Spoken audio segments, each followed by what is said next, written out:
Hello, everyone, and welcome to our Geo for Good Lightning Talk series. This month marks our 11th round, and the theme this month is GEO-GEE, Forest and Nature. My name is Joel Conkling.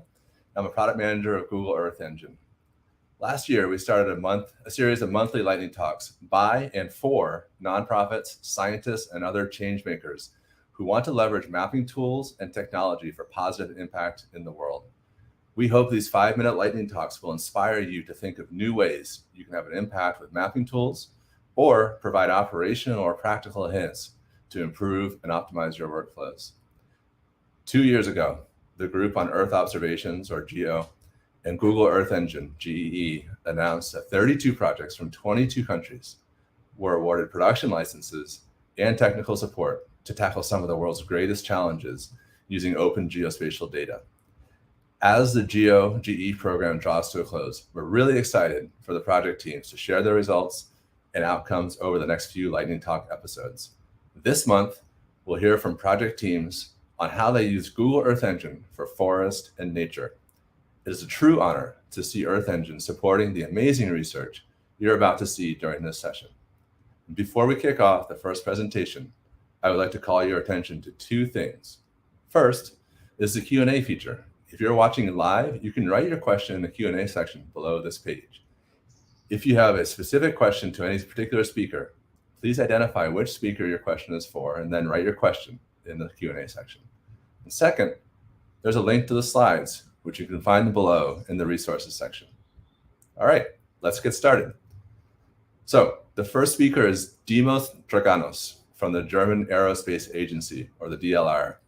He is the lead scientist and R&D project manager for the Global Seagrass Watch, a DLR-funded technology innovation project which aims to design, develop, and commercialize a cloud-native coastal ecosystem accounting service for seagrass and seascape mapping. Let's listen to the talk. So good morning, afternoon, evening to all. I'm Traganos. I'm the project manager for this coastal ecosystem project that I will present today to you. But first of all, I would like to thank the Group on Earth Observation and Google Earth Engine team for this joint program that has offered us so good help technically and communication-wise. And I'm going to jump into the actual presentation.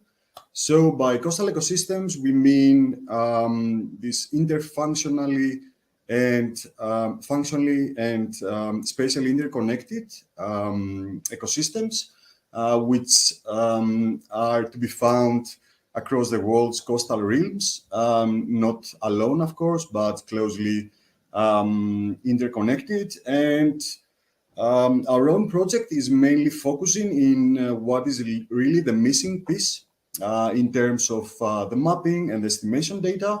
And these are, of course, the seagrass ecosystems, which are found in all continents but Antarctica. So seagrasses provide a plethora of very important yet underestimated natural climate solutions like carbon sequestration, fishery grounds, biodiversity. But currently there are huge uncertainties when it comes to their extent, where they are to be found, their condition, bathymetry, water quality, their ecosystem services, namely the natural climate solution, and of course the natural capital, which is really their value to societies and ecosystems.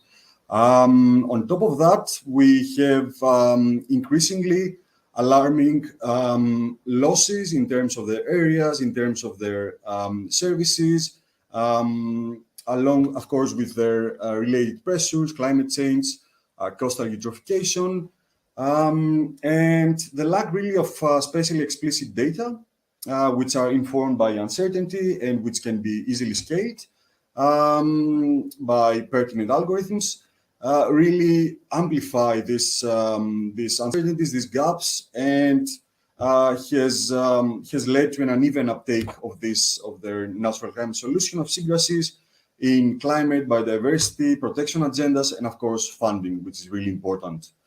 Now our solution is EO-driven coastal ecosystem accounting And this is actually a technology transfer project by DLR, which was further supported, of course, by the joint program of GEO-GEE.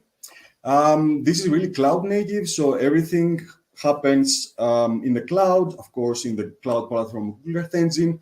So we have developed algorithms that perform on the fly petabyte scale analytics using Sentinel-2 and Planescope data. We use several machine learning frameworks, which are guided, of course, by big training and validation data. And regarding the outputs, we can account, so we can really estimate the physical accounts. So spatially explicit in nature, the extent, or the distribution, the condition, the services that I mentioned, and we also estimate per pixel probabilities and uncertainties, which really allow us to improve the models. Regarding the results, the outputs of the project, we have, within the past 2 years, we have developed standardized wall-to-wall Seagrass accounts for 30 countries. Here you can see our bioregional mapping across the whole of the Mediterranean and our East Africa-wide mapping in from Kenya, Tanzania, Mozambique, and Madagascar. And these were previously not mapped areas in their entirety, and based on knowledge data and not really spatially explicit accounts. Regarding the impact, the real-world impact that we have created.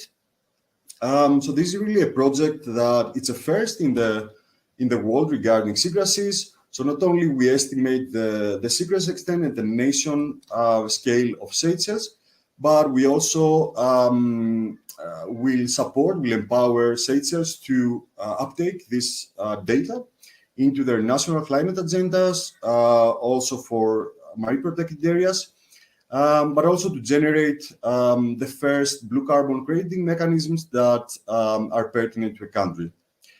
Now, regarding the challenges that I showed you in the first slide, we have mapped up to now 30 countries that equal to 300,000 square kilometers, so something less than the whole area of Germany. We have mapped nearly 40% of the best available global extent, which is equal, of course, to 64,000 square kilometers. And this is, again, in a spatially explicit fashion, and, of course, informed by probabilities and uncertainties. So this will mark the end of my presentation. And before I end, of course, I would like to thank my team in the Global Seagrass Watch and the DLR Berlin. So thank you, guys. And yeah, looking forward to your questions. All right, Dimos, thank you. That was very interesting. One question for now from me. When completed, will this be the first global scale effort to measure seagrass extent? And then following on that, what do you think we'll see in terms of total extent and how that's changing over time?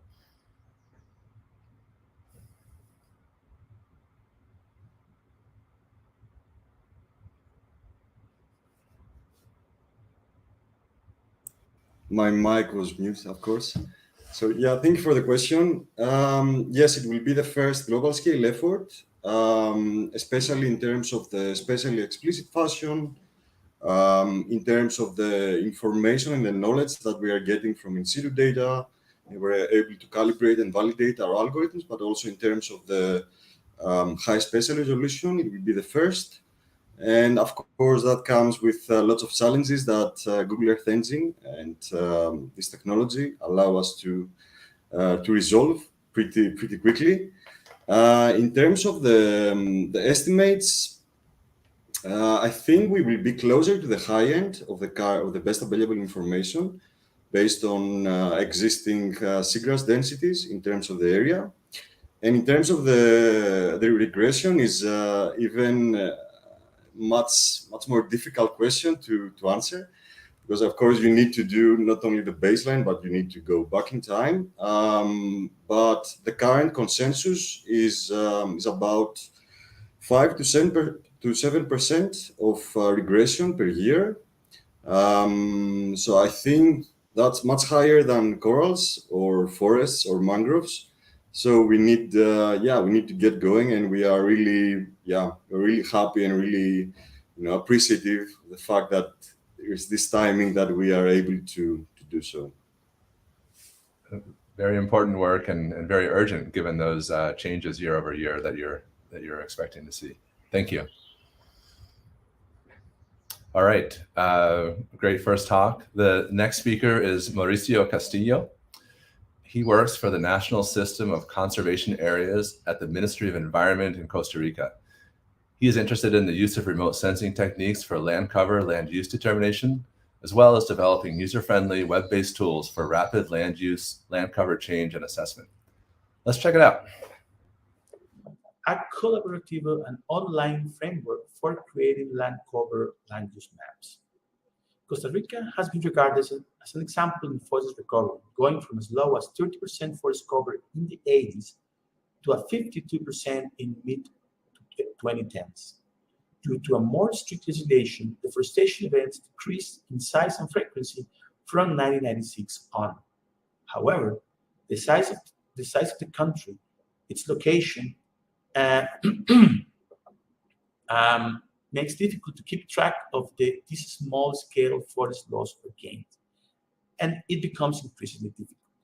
Therefore, the country is in need of an updated wall-to-wall land cover map for several applications, such as land use planning, deforestation monitoring, carbon sequestration, and so on.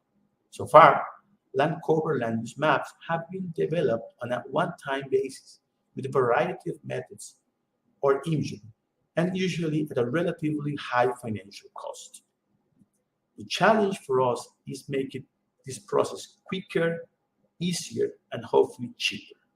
And some of the ideas we had is that we can use online free of charge platforms to extract land cover land use data to classify imagery, and also use free of charge public domain imagery datasets, and finally use Google Earth Engine to easy access of image datasets, standardized scripting code, and a more powerful image processing tools.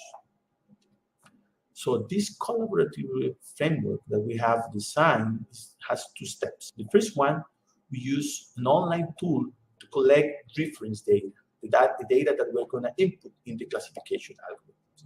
And we do that through Collect Them Online, which is an open source, free of use crowdsourcing system for satellite image viewing and analysis. This tool allows the systematization of Earth observation for non-experts in remote sensing. What we did is we customized an interface of the Collect Them Online and make it easy and distribute it to more than 80 field technicians that have an ample knowledge of their respective regions and ecosystems. This is a snapshot of how this Collect Them Online interface looks. And as you can see, there is an image to your left, which is in this case is just a low resolution image, and to your right there is a survey that we customize. And what we do is these technicians, which do not have any knowledge in remote sensing classification, they fill in the survey that we created regarding to the land cover or land use that they see in this image in the region they know.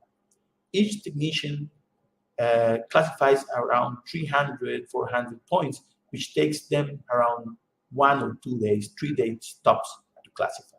So we can have the whole country classified or in that fashion in less than 1 week. In the second part of the framework, we load all this reference data that has been classified for people who has knowledge in the field. We input all this data in Google Earth Engine. And as you may know, Google Earth Engine already provides image remote sensing libraries who have some degree of pre-processing, so we can save time using these libraries. And for this project, this data, we use this data to extract information on a Sentinel-2 dataset for the rainy season of 2021, from May to November. We use a random forest classification algorithm to create two maps, one of two classes, forest, non-forest, and one of 10 classes with different categories of forest and other land covers. Also, we also perform an accuracy assessment algorithm to produce accuracy estimators. And because we did all this in Google Earth Engine, it was very easy to process and reprocess the information and also share it with other experts, not only within the country, but in other regions. This is a snapshot of the Google Earth Engine interface, and the result that you see here, it's just the result for forest that took us around 3 days to produce. Conclusion: using this approach, we reduce the time required to obtain a decent 10 category land cover from 1 year to 3 months. It took 2 months to train the 80 technicians to classify the points, but also we find another useful application for this approach.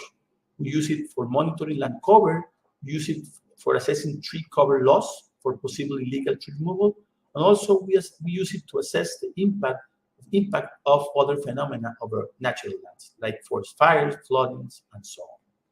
Thanks so much for your attention, and see you soon. Mauricio, very interesting. Thank you. You're welcome. One question from me at this point. The end of the presentation was actually very suspenseful to me. So what do you estimate is the current forest cover in Costa Rica based on this work? And can you put this work in the context of national goals and plans as well? Oh, yeah, yes. We just computed the statistics for the map, and the total forest cover of the country right now, it's around 54.7%.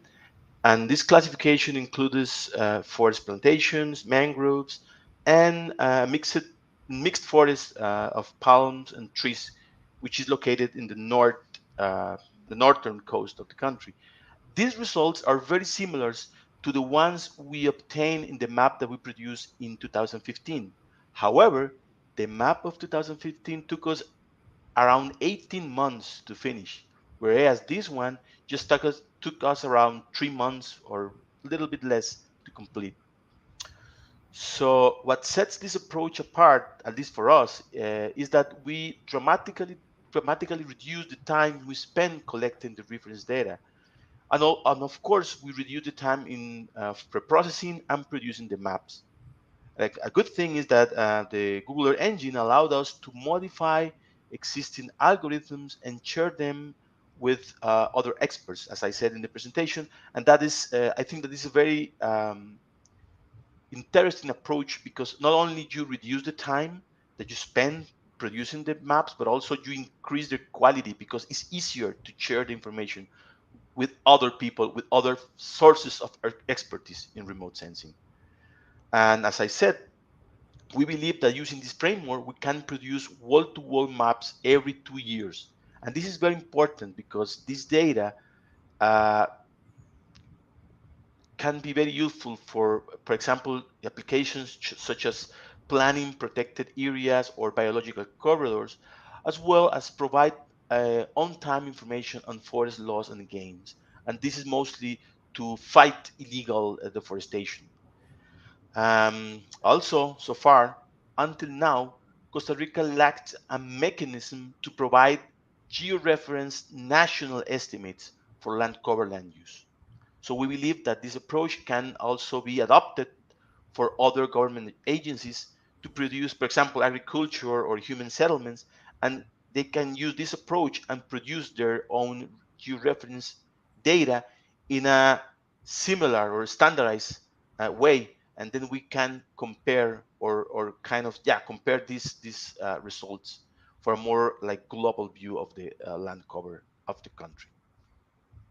Amazing, thank you. And if I'm doing the math right, if it took you 3 months to do this, you can do it 4 times a year, not once every 2 years, right? Exactly. Of course, it's I don't have the 80 people all the time, so we need to kind of negotiate. But yeah, potentially we can do that. Yeah. Thank you so much, Mauricio. Great You're welcome. presentation and important work. The third speaker for us today is Charles Maina Mwangi. He is overseeing Earth observation, research, education, and outreach programs at the Kenya Space Agency, or the KSA. And he's currently leading a number of Earth observation and research projects at KSA, including monitoring for information and decisions using space technology, which is a beneficiary of the GEO-GEE award. Let's check out his talk. Hello, and good morning, good afternoon, good evening, wherever you are at. My name is Charles Mwangi. I'm the Acting Director of Space Sector and Technology Development at the Kenya Space Agency. I'm going to make a presentation on monitoring the Abadia Forest, which is in central Kenya, and a program that was benefiting from an award that was done by Group on Earth Observation and Google Earth Engine in 2020. So we were part of one of the projects that was selected out of the 32 projects on how we can improve our planet using open source data, as well as a platform. So we settled on Google Earth Engine because, again, Google Earth Engine has a lot of data sets that are available. And then again, you don't necessarily have to install softwares, and that was a major hindrance when you're developing solution, because again of the cost element of it. So the project is called Monitoring for Information and Decision using Space Technology. And the main goal was potentially to utilize open source data and platform to generate information, again, that can be used by decision makers. And again, the three main objectives was to promote the use of space-derived data and information to inform decision-making, and then build capacity on the utilization of these tools and data, and again, do a case study. And much later, I'll mention who we were working with. We had a number of stakeholders within our Kenyan ecosystem who are in the natural conservation space. So one of the main products that we developed was the land use land cover map. And what you can see on the screen is the classified image for 2016-2020, where we had 6 classes: natural forest, plantation, bamboo, cropland, open grassland, and wood and grassland. And we were using majorly Sentinel data because, again, and that's why we selected 2016 and 2020. We also used Landsat a bit for comparison purposes, but majorly the analysis was based on Google Earth Engine. For data collection, we settled on open source tools. Again, we were using ODK data collect, and then the backend was the data collection was set up using Kobo Toolbox. Again, we were using Google Maps for navigation and Maps. We also had handheld GPS, which also was quite important in terms of the navigation. So once we did the classification, then we condensed the classes, each of the 3 classes into one. So we had bamboo, natural forest, and plantation condensed into the forest class. And then all the other classes were condensed into non-forest, because what you wanted to pick out was the change. And what you can see on the image on my right, where you have the mix between the green areas and the red areas. So the red areas are where there has been forest loss, and then the green areas is where they had forest gain. And in our analysis, we were able to pick out that there was a forest gain of about 2%, which is quite substantial over that period. And again, it also a demonstration, because again, there has been a lot of effort to do reforestation. It shows that that is also bearing fruit. Then we also developed an Earth Engine app, again, because policymakers might not have the technological skills to be able to analyze that. And we thought this is a tool that could be used by those people who are in the conservation, especially the Kenya Forest Service, to try and inform decision. Because essentially the scripts that we developed are, you can, if you change the area, and then you also have you have the training data, then you can classify any or develop products for any of the regions. And we developed this ad engine app, and it's accessible on the links that you can see on the screen. And again, for us, it was a very successful project. And again, we are trying to see how we can scale this to the national level. If you need to reach out to learn more about the project, feel free to use the email that is provided. Also visit the links that are provided there to get more insights, and also to access the Google Ad Engine app. Thank you, Charles. Very interesting work. Are you there and able to hear me?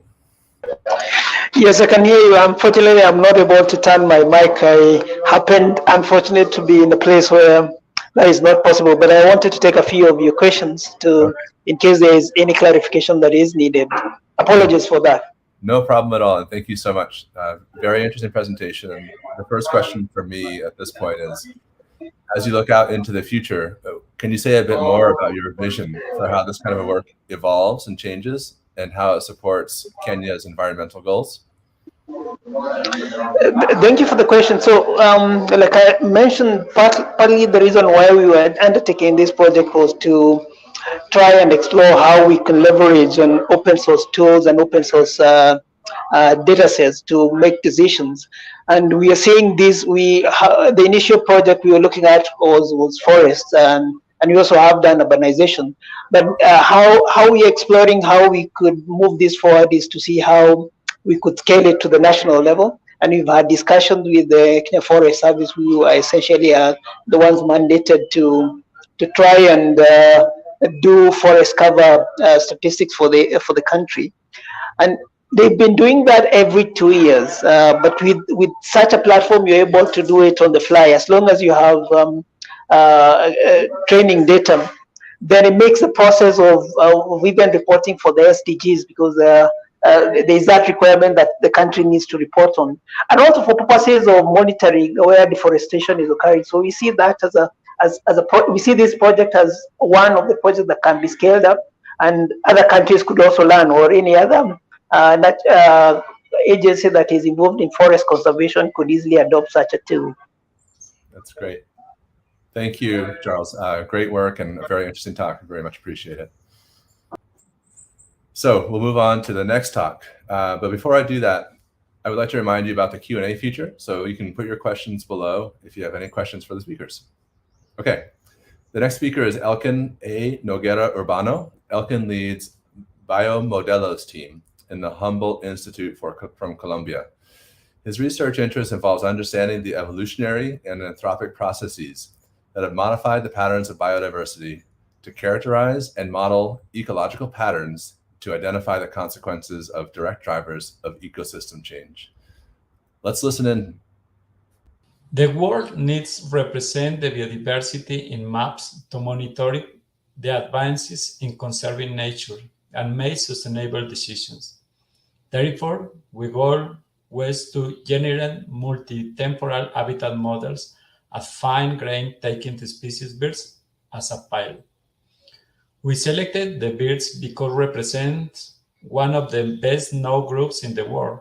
Furthermore, Colombia is an extremely important country for birds conservation, given that it has the world's greatest bird diversity. In this context, we integrate different types of data, for example, GBIF and eBird. From collections and citizen science, we remove sensing data using Google Earth Engine to calculate range maps of birds. The results were deployed in a GEE app that showed the range maps for birds in a multi-temporal framework. Our motivation is that the maps could be used to evaluate ecosystem service associated to birds, monitoring and evaluation of species range, and evaluate the effect of climate variability. As shown, we hope that the uses of the maps and scripts impacts more than Colombia, because our process implemented in G could be replicated in any place of the world using several biological groups.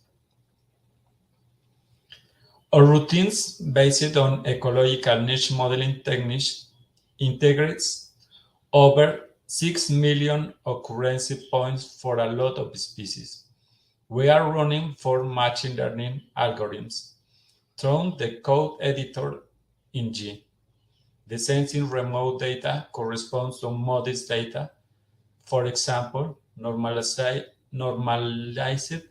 difference vegetation index and a digital elevation model, which allows to calculate maps of distribution in a multi-temporal framework from 2000 year to 2020 year at 250 meters of pixel.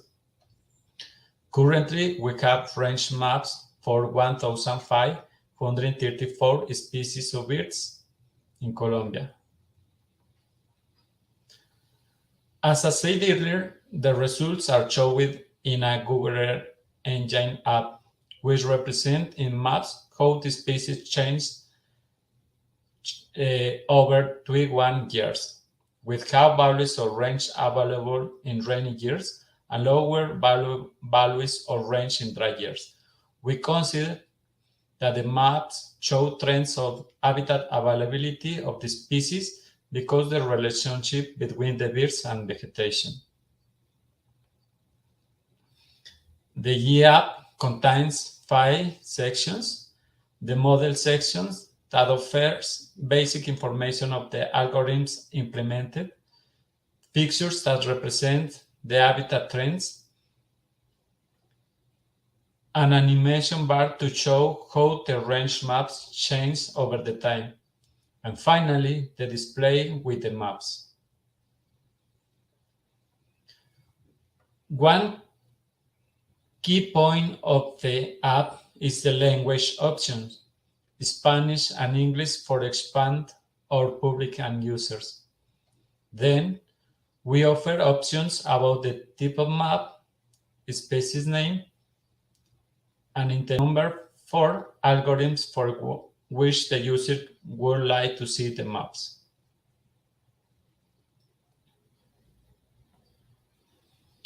Some maps turn out to be a bad representation of the species' ecological and geographic space. Therefore, the big challenge was to select the more realistic maps. Thus, considering that the biomodelos premise is better models with support from experts, we are consulting experts to prioritize the range maps. It completed the participatory modeling process of this project. This initiative arises in order to give our researchers, government institutions, NGOs, and citizens accurate maps that serve as a reference for studies of decision-making in biodiversity. This project was granted by the Group on Earth Observation, GEO, Google Earth Engine, and New Data Science, looking for improving our planet with open Earth data. Thank you. Gracias. Elkin, thank you. That was really interesting. One quick question is were those birds at the end in your background of the video? Sorry, Joel. Did we hear some birds in the background of your video there? Okay. Yes. Those birds are my wild neighbors. Yeah. Okay. These species are adapted to live in cities in the middle of the buildings and other houses. And far from mountains located around Bogota here in Colombia. That is why I say that they are my neighbors. I think they like the hard to frequently, the Rufus claridisparus, Onotricha capensis, and the Greatrus, Turdus fuscater. Remember, you can explore the range map of Buddhist species in the Project G map. That's great. Maybe a more serious question before we move on. what's your hope for how these maps will be used to support biodiversity and healthy ecosystems in Colombia and perhaps beyond? Thanks for the question, Joel. Well, the range map represents significant range of functions of the species in the ecosystems. Therefore, range maps are considered an essential variable of the biodiversity for monitoring changes about the rarity and potential extinction risk of the species. We hope that conservation organizations and researchers integrate the range maps generated in this project with other data to inform about how climate change, landscape transformation, and deforestation affect biodiversity, but also for prioritize on zones that could be conserved. A big advantage of this approach was that it took into account the time in the prediction of the models or maps. Yeah, our maps cover a temporal frame of 21 years. Thus, these maps give us the possibility to follow the change in the range size over the time. If we have clear how the distributions of the species change in the past, it's possible to think about the future trends of the change. So we think that these maps will be used to identify connectivity, refuge for species, and plan conservation areas of the species, taking account the past and the vision of the future, yeah? In fact, we are using these maps in Colombia to develop measurable indicators of the impacts of climatic variability on birds as a part of a monitoring process for Colombian government. We hope that these maps will be used to monitor the change in biodiversity in cities and rural zones too, because we detected that the maps are a good representation of forest health. For example, the map showed how the species contract or expand their range year by year in a city such as Bogota, according to range availability. This shows that these maps could be used to plan cities and monitor parts in the cities, at least the big parts in the countries. Yeah. Yeah. Amazing. Thank you. Very powerful work, and appreciate the presentation. Okay. Final speaker is Glenn Moncrieff. He's an ecologist and data scientist at the South African Environmental Observation Network. His research focuses on monitoring disturbance-prone and non-forest environments using remote sensing, vegetation models, and in situ observations. Let's hear his talk. I'm going to be telling you about change detection beyond the forest edge. The forest biome is an incredibly important ecosystem, and for good reason. It receives a lot of attention from conservation organizations, researchers, and it captures the public imagination. But it's important to remember that most of the world is not a forest. These non-forest ecosystems like shrublands, arid lands, and grasslands, they cover a huge amount of the planet. They are home to a lot of biodiversity, provide important ecosystem goods and services, and the livelihoods of billions of people depend on these ecosystems. We really need to develop the capability of monitoring ecosystems that aren't forests. And the problem is it's challenging to monitor these places. They're open ecosystems, non-forest ecosystems often have complex natural dynamics. They have high variability in things like rainfall, they have natural wildfires, and this results in incredibly dynamic ecosystems. And if you see how they look to a satellite in this graph over here, the shrubland NDVI is incredibly dynamic, dropping when there's events like fires, changing with rainfall variability. But this ecosystem, which you can see an image of on the right, is a very healthy biodiverse ecosystem. And this NDVI time series is indicative of a healthy place. There's nothing wrong here. If you look at a forest time series, you see a lot of stability, and detecting change, unnatural change in forests is a lot easier because we expect them to be a lot more stable. Where I'm from in Cape Town, South Africa, we have a beautiful natural shrubland ecosystem in the Cape Floristic region.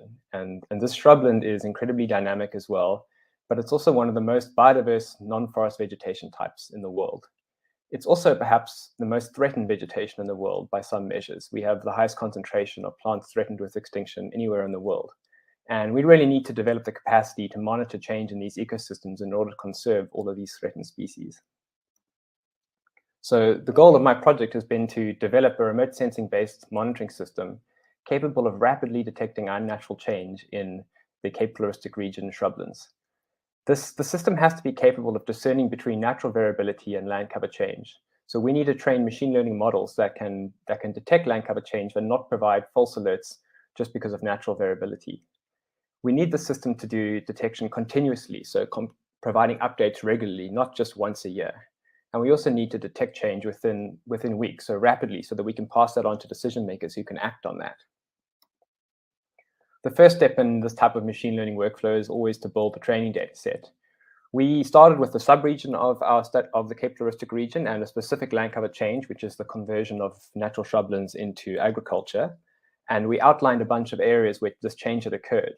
But what we did crucially was that we didn't just find where this happened, but we also found when it happened.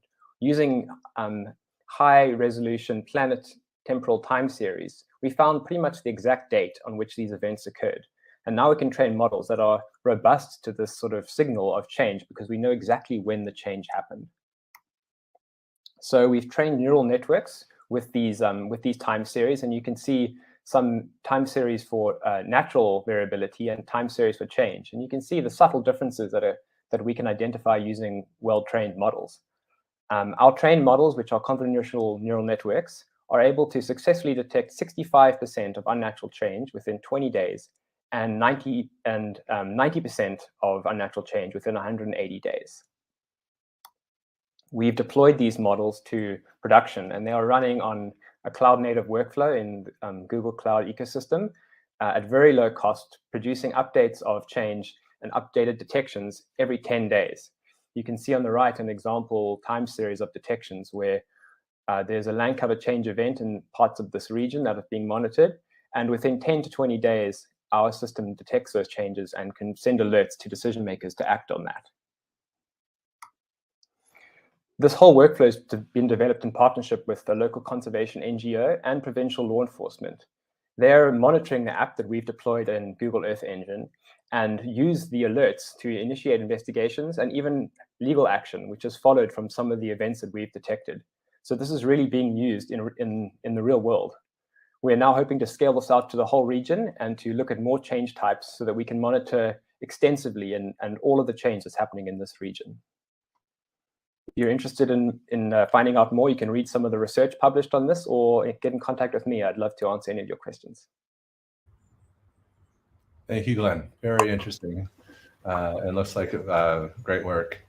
I was, as a first question before we open it up from the audience, I was hoping that you could illustrate for us, maybe with an example, a little more detail of the life cycle of an alert. What kinds of activity are you finding? What actions are you taking to protect the ecosystem at that point?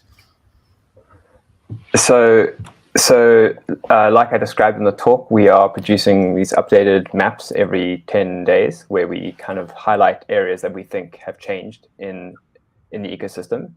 And those maps then require sort of a manual step every 10 days. Myself or one of my colleagues who work in the region, we manually have a look over the latest maps and find areas where if there's any highlighted change, anything that looks suspicious that's been detected.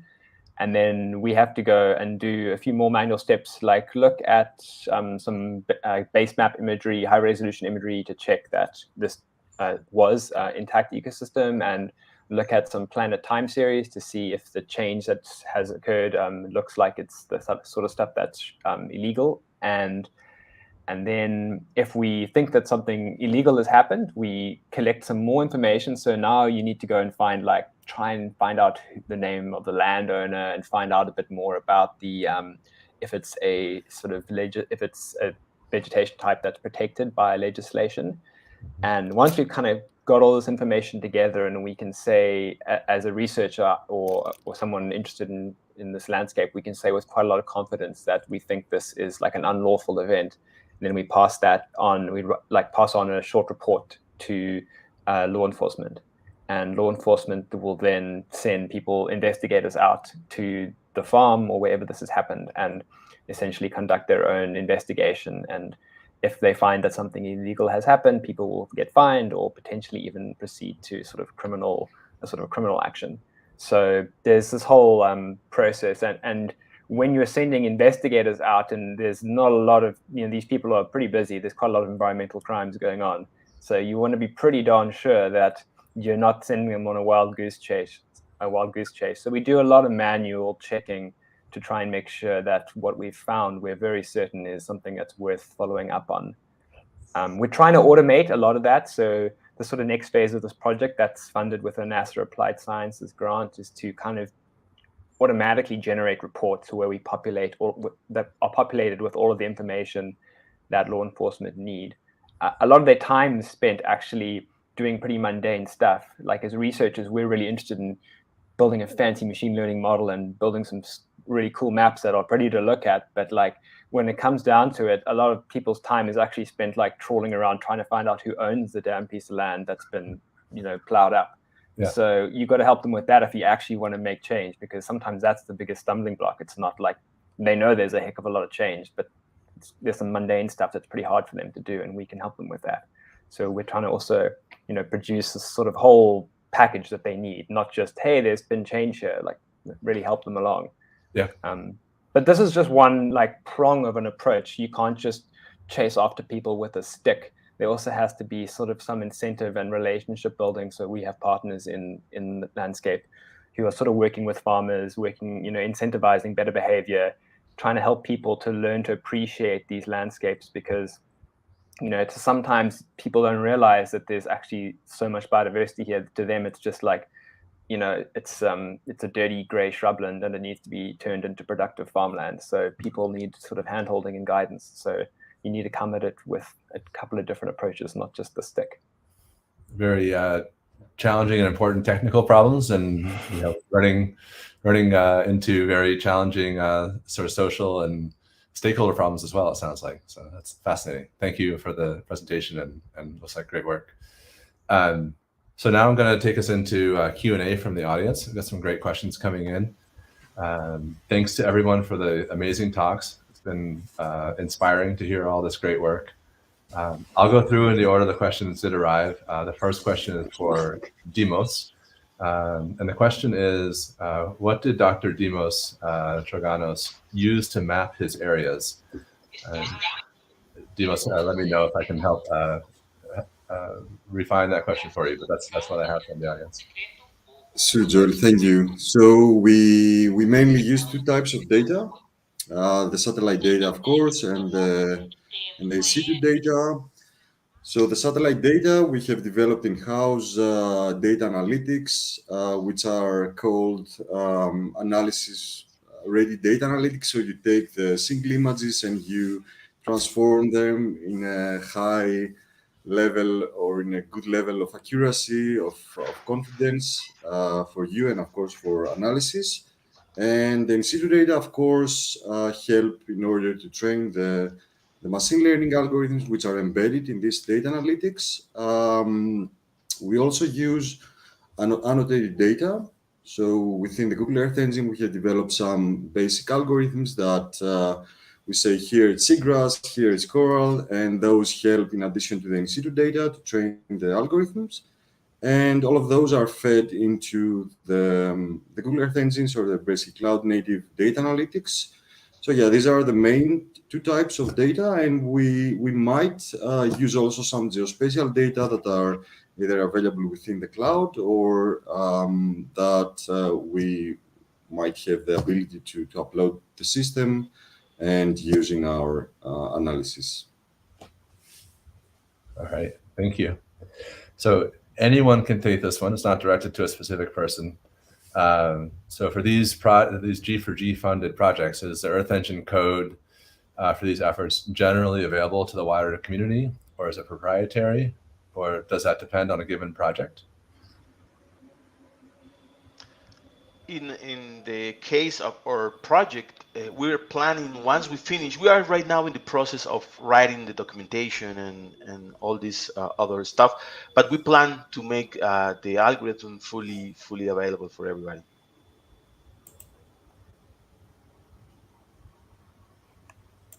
Yeah, the code that surrounding my project is all available, so you can have a look at the research papers or go to the GitHub repos and find the code and try and decipher my poorly written software.